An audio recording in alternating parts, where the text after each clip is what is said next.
Assalamualaikum warahmatullahi wabarakatuh. Perkenalkan, nama saya Adila Naurasania, NIM 14046250093 di kelas PAI 2B.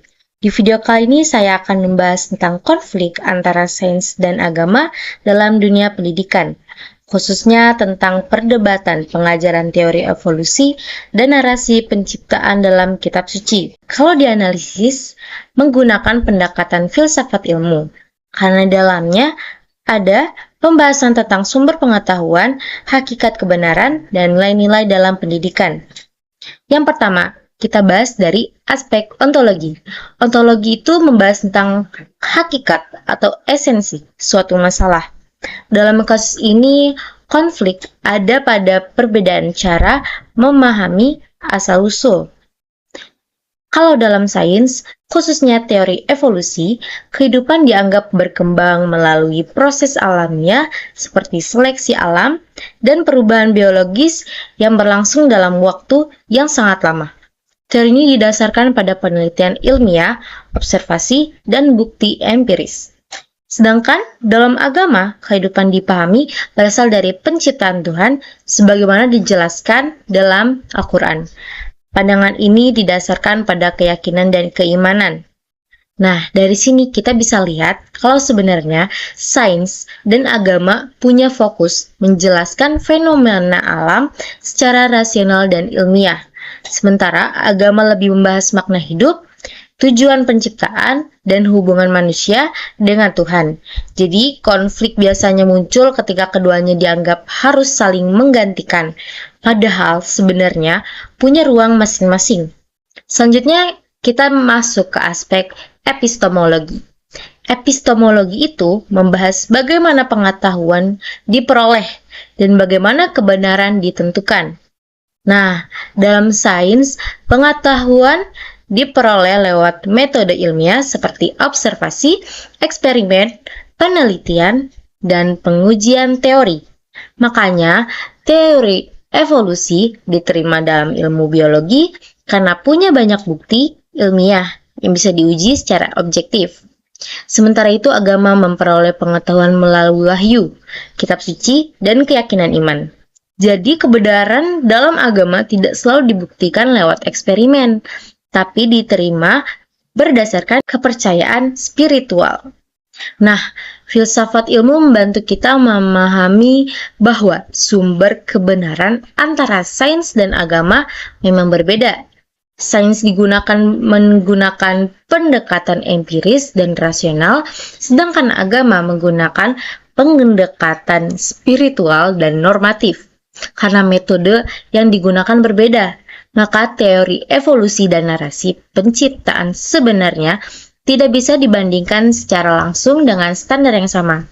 Dalam konteks pendidikan, menurut saya pelajaran biologi tetap perlu mengajarkan teori evolusi karena itu bagian dari ilmu pengetahuan ilmiah. Tapi di sisi lain, pendidikan agama juga tetap penting untuk menjelaskan pandangan keagamaan mengenai asal-usul manusia sesuai keyakinan masing-masing. Lalu yang terakhir adalah aspek aksiologi. Aksiologi ini membahas tentang nilai etika dan manfaat ilmu bagi kehidupan manusia. Dalam kasus ini, pendidikan punya tanggung jawab untuk membentuk sikap kritis, toleran, dan menghargai perbedaan pandangan. Pengajaran sains penting supaya siswa memahami perkembangan ilmu pengetahuan dan teknologi.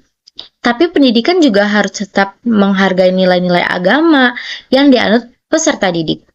Secara etis, sekolahnya sebaiknya tidak memaksakan satu pandangan tertentu, sampai membuat kelompok lain merasa didiskriminasi.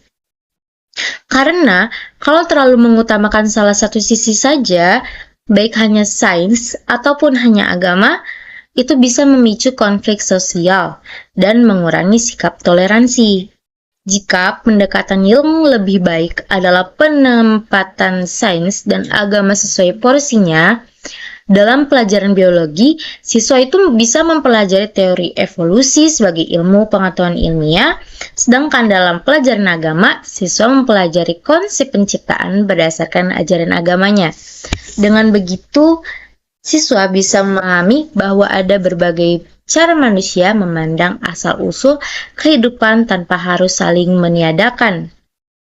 Nah, kesimpulannya, filsafat ilmu membantu kita memahami konflik antara sains dan agama dari berbagai sudut pandang. Dari aspek ontologi, sains dan agama punya fokus kajian yang berbeda. Dari aspek epistemologi, keduanya menggunakan sumber kebenaran yang berbeda, yaitu metode ilmiah dan keyakinan iman. Dan dari aspek aksiologi, pendidikan harus mengedepankan nilai toleransi, etika, dan tanggung jawab sosial. Menurut saya, pendekatan yang paling baik adalah pendekatan yang inklusif, yaitu memberikan ruang bagi sains dan agama sesuai bidangnya masing-masing, tanpa harus saling meniadakan. Dengan cara itu, pendidikan bisa membentuk peserta didik yang kritis, terbuka, dan tetap menghargai keyakinan orang lain. Sekian pembahasan dari saya. Terima kasih sudah menonton. Billahi taufiq wal hidayah. Wassalamualaikum warahmatullahi wabarakatuh.